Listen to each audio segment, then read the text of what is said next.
नमस्कार सर्वांना, डॉक्टर दीपकेचा. आजचे आपले जे पेशंट आहेत ते खूप दुरून आलेले आहेत, तर ऐकून घेऊया त्यांच्याकडूनच की त्यांना काय काय आजार होते आणि कसे होते. नमस्कार आई. नमस्कार. मला पहिली गोष्ट तर हे सांगा की तुम्ही आलात कुठून? मी साताऱ्यावरून आले. ओके, साताऱ्यावरून आल्यात. आणि मला हे सांगा की माझ्या हॉस्पिटल पर्यंत पोहोचण्याचं मार्गदर्शन, ऍड्रेस, पत्ता वगैरे कुणी दिला तुम्हाला आणि काय सांगितलं त्यांनी? माझी एक मैत्रीण आहे सान्वी पटेकर. ओके. तिला पॅरलाइज झाला होता. ओके.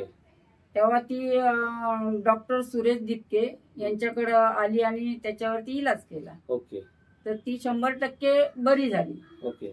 ती मला भेटल्याच्या नंतर तिने मला हा पत्ता दिला.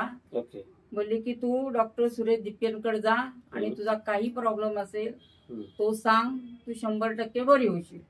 ओके. आता मला हे सांगा की तुम्हाला आता काय काय आजार होता, काय आणि कशा प्रकारे होता आणि किती वर्षापासून होता, ते मला एक आरामात सांगाल का?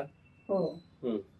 मला हा आजार 15 वर्षापासून होता. ओके, 15 वर्षापासून तुमचा हा आजार होता. काय काय होता?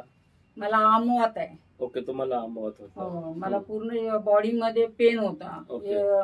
गुडघे, सांधे म्हणजे पूर्ण आपल्या केसापासून ते पायाच्या नखापर्यंत पूर्ण म्हणजे असं ओके आकडण होती. ओके. शरीरामध्ये हातापायाचे बोट सुजणं वगैरे, मुंग्या येणं, हो हो हो, या सगळ्या गोष्टी होत्या. होत्या. ओके. पण आपल्यापाशी आता तुम्ही 15 दिवसापासूनची ट्रीटमेंट, फिजिओथेरपी घेतली आणि समर्थ सक्सेस आर्थोची जी औषधं तुम्हाला मी दिलते. ओके. त्यांनी आता तुम्हाला एक कसा आहे, 50% रिझल्ट भेटलाय का 100% रिझल्ट भेटलाय? 100% भेटलाय. 100% रिझल्ट भेटलेला आहे. आता तुम्ही पहिल्यापेक्षा आता काय उरलं असं वाटतंय का तुम्हाला? नाही. आता तुम्ही बाकीचे उठणं, बसणं, काम धंदे वगैरे सगळे करू शकता. रात्राला तुम्हाला झोप येत नव्हती, आता झोप वगैरे व्यवस्थित लागते. काम वगैरे करण्यामध्ये तुम्हाला जो अडथळा होत होता, आता होतो का? नाही. आता म्हणजे व्यवस्थित पहिल्यापेक्षा बॉडी तुमची नॉर्मल झालेली आहे.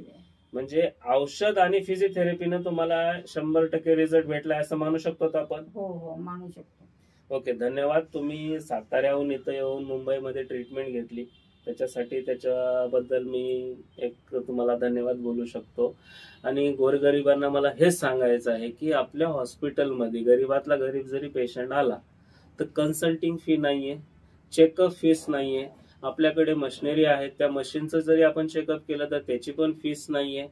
फक्त तुम्हाला जे काय लागतील ते फक्त तुमच्या औषधाचे पैसे तेवढेच लागतील आणि फिजिओथेरपीचे पैसे लागतील. अदरवाईज तुम्हाला इथं कोणताच खर्च नाहीये. ओके. जास्तीत जास्त गरीबापर्यंत हे व्हिडिओ पाठवा आणि एकूण एकाला सहकार्य करा की एका गरीबाचे 4 पैसे वाचतील. नमस्कार.